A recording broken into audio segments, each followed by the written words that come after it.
सत्य की राह में आप सबका स्वागत है। जय गुरुदेव, तान गुरुदेव, नमो बुद्धाय, जय भीम। आज बातें करते हैं चरित्रवान की कथा पर। देखते हैं, सुनते हैं। चलिए। एक सुखदेव ऋषि थे। वे वेद व्यास के पुत्र थे। एक दिन वे दीक्षा लेने के उद्देश्य से राजा जनक जी के पास मिथिल नगरी में गए। राजा जनक ने कहा कि सुखदेव कल सुबह नाम दूंगा। उनके ठहरने की व्यवस्था अलग भवन में कर दी। एक सुंदर युवती को ऋषि की सेवा से परीक्षा लेने के उद्देश्य से भेजा। युवती सुखदेव जी के पलंग पर पैरों की ओर बैठ गई। ऋषि जी ने पैर सिकोड़कर और मोड़ लिया। युवती ऋषि जी की ओर निकट हुई तो उठकर खड़े हो गई। कहा कि हे बहन, आप अच्छे घर की बेटी दिखाई देती हो। कृपया कमरे से बाहर जाएं, नहीं तो मैं चला जाता हूँ। लड़की चली गई। राजा जनक ने बताया कि सुच्चा व्यक्ति है, ऐसे ऐसे हुआ। सुबह राजा जनक जी ने ऋषि सुखदेव जी से पूछा कि आपसे मिलने स्त्री आई थी। आपने उससे अंगीकार न करके अच्छे संयम का प्रदर्शन किया है। आप संयमी व्यक्ति हैं। धन्य हैं आपके माता पिता। कबीर परमेश्वर जी के विचार इनसे भी उच्च तथा श्रेष्ठ हैं। वे कहते हैं कि ऋषि सुखदेव भी आत्मज्ञानी नहीं था। जब युवती सुखदेव के पलंग पर बैठी तो सुखदेव ने उसे स्त्री समझकर अपने शरीर से छूने नहीं दिया और खड़ा होकर बाहर जाने की तैयारी कर दी। इससे स्पष्ट है कि सुखदेव जी को आत्मा ज्ञान नहीं था।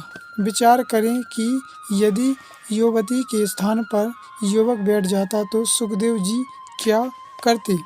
वे उससे कुशल मंगल पूछते और पलंग छोड़कर खड़े नहीं होते और कहते कि भाई, पलंग एक ही है, आप पलंग पर विश्राम करो, मैं नीचे पृथ्वी पर आसन लगा लेता हूँ। यदि युवक सभय होता तो कहता कि नहीं ऋषि जी, आप पलंग पर विराजो, मैं पृथ्वी पर विश्राम करूँगा। परंतु युवती होने के कारण ऋषि सुखदेव को काम दोष के कारण भय लगा दिया।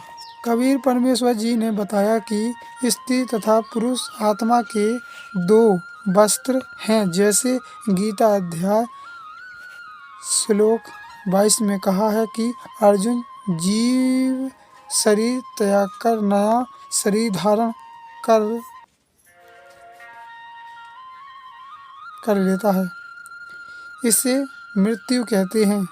यह तो ऐसा है जैसे मनुष्य पुराने वस्त्र त्याग कर नए पहन लेता है। इसलिए आत्मा तत्व को जान। यहाँ पे एक उदाहरण दिया गया है, उसको देखते हैं। एक गांव में स्वांगा रचा गया, नाटक रचा गया। स्वांगा मंडली आई। कई दिनों तक स्वांगा किया गया। पुराने जमाने में स्वांगा के नाटक में पुरुष ही स्त्री का अभिनय किया करते थे। एक दिन लड़का अपने साथी के साथ पहली बार स्वांग देखने गया। स्वांग में एक लड़के को लड़की के वस्त्र पहना रहे थे। छाती भी युवक लड़की की तरह बना रही थी।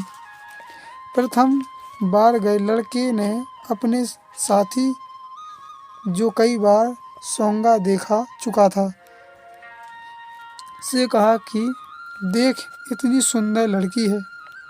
साथी बोला, यह लड़की नहीं लड़का है। परंतु प्रथम बार गया लड़का मानने को तैयार नहीं। उसको अपने मित्र की बातों पर विश्वास नहीं हो रहा था। सोंगा के समाप्त होने के पश्चात संगी अपने उस स्थान पर गए जहां ठहरे हुए थे। दोनों लड़के भी उनके साथ वहीं गए। उस लड़के ने जो लड़की का स्वयं बनाए हुआ था, अपने स्त्री वाले वस्त्र उतारकर ओटी पर टांग दिए। छाती से बनावटी दूधी उतारकर बैग में डाल दी। कच्छे में स्नान करने चला गया। यह देखकर नए दर्शक को विश्वास हुआ कि वास्तविक में यह लड़का है। अगले दिन उस लड़के दर्शक को वह लड़की के केस में लड़की वाली मालिनी वासना दिल में नहीं आई, मतलब महक नहीं आई। उसे लड़का दिखाई दे रहा था। इसी प्रकार यदि सुखदेव ऋषि को आत्मज्ञान होता तो उससे स्त्री नहीं, आत्मा रूप में पुरुष समझकर कहता कि आप पलंग पर विराजो, मैं पृथ्वी पर विश्राम करता हूँ। साधु संत फकीर इस विचारधारा से जीवन जीते हैं और साधना करके मोक्ष प्राप्त करते हैं। ये थी चरित्रवान की कथा जो मैंने आपको सुनाई। सुन के अच्छा लगा हो तो लाइक, शेयर और कमेंट ज़रूर करें, और कहीं भूल गए हों तो कमेंटों द्वारा बताएं। धन्यवाद।